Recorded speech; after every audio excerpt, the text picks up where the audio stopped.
Get ready for another microdose. And hey, if this information is jiving with you, then check out the full episode. The link is in the show notes. Enjoy the ride.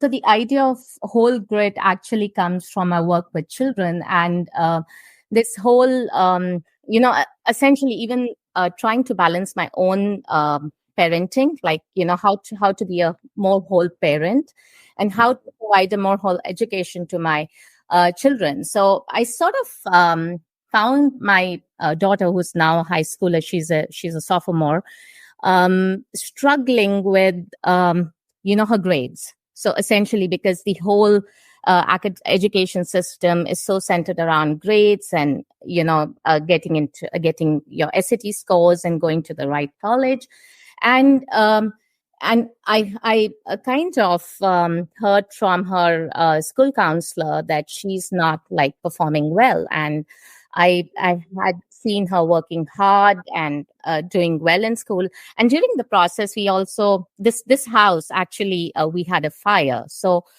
this house was just right before COVID was burned down to the ground. So my kids were actually dislocated from all of us. Our entire family was dislocated from this location to another location, and we were dealing with the COVID crisis.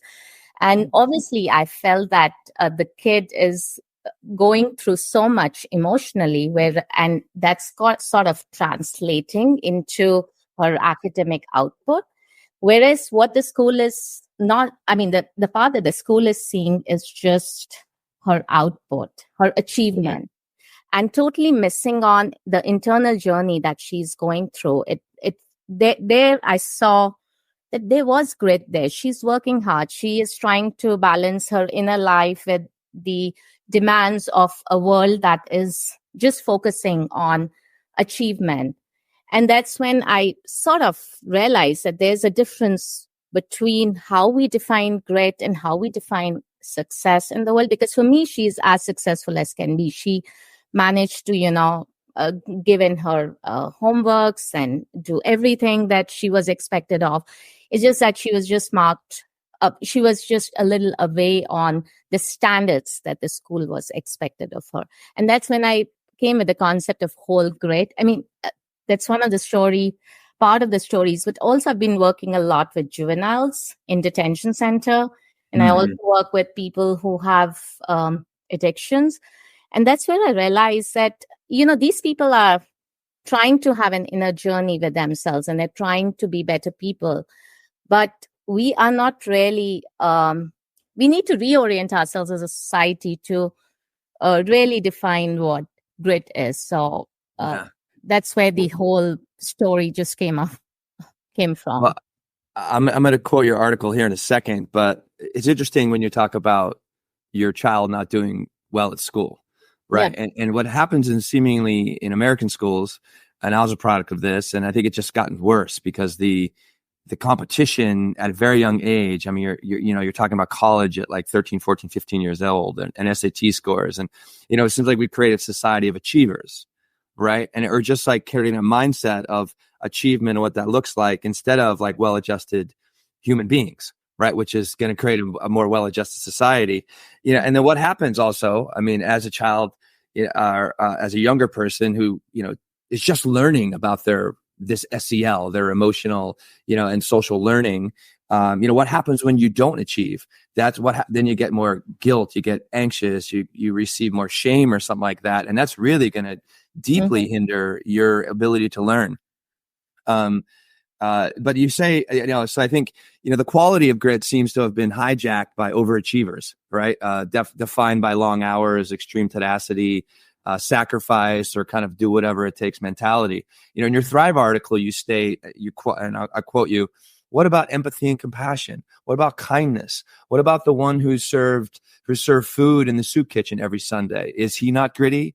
What about the one who relentlessly rescued every single pup and kitten? What about the one who smiled at every single person he met? Isn't this grit?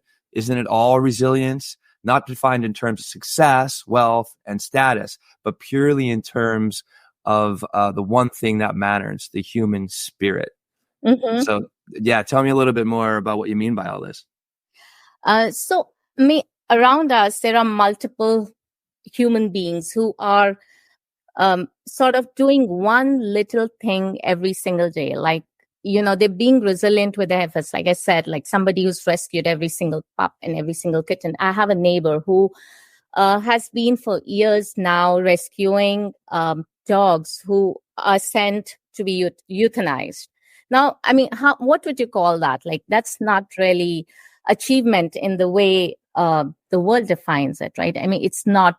It's something that they're passionate about, and they're not looking for accolades, but it's something that's bringing them contentment and joy in the real sense. And to me, that is a way of being resilient. Somebody who's been, I have somebody I know who has been trail running for years now, and she recently lost her husband to cancer, and yet she's constantly trail running. Now, we are not talking about those achievers. We are not talking about grit really in the traditional sense there. There are people who have, I have multiple stories of whole grit. So, is it okay if I share those here? Please go for it. Yeah, please. Yeah. So I met this person recently, and she lost her entire family to cancer, and now she's remarried and doing well in her professional career. But the most important thing is that she overcame those setbacks in her life and moved on. Isn't that grit? Like, isn't that resilience? Or even a child who's like moved from, say, 40% to 60% in his academic career, or somebody who's, who's not, say, been into fitness their entire life, but made that first step towards moving into fitness and making a transformation in themselves. So, I mean, this kind of, reminds me of habit. Every time you create a new habit, to me, that is a step towards being gritty. Every time you're becoming a better person, 1% better than what you were yesterday or the moment before, that is, to me, being gritty. And that, to me, should truly be how we define whole grit as a society, and not as, people who have, turned pages and done and achieved, different things, because often that achievement comes at a cost, and we don't talk about that cost. And that cost is often in terms of vulnerability, in terms of lack of empathy, in terms of lack of compassion, and in terms of a whole lot of stress. Hey, thanks for joining us on this journey.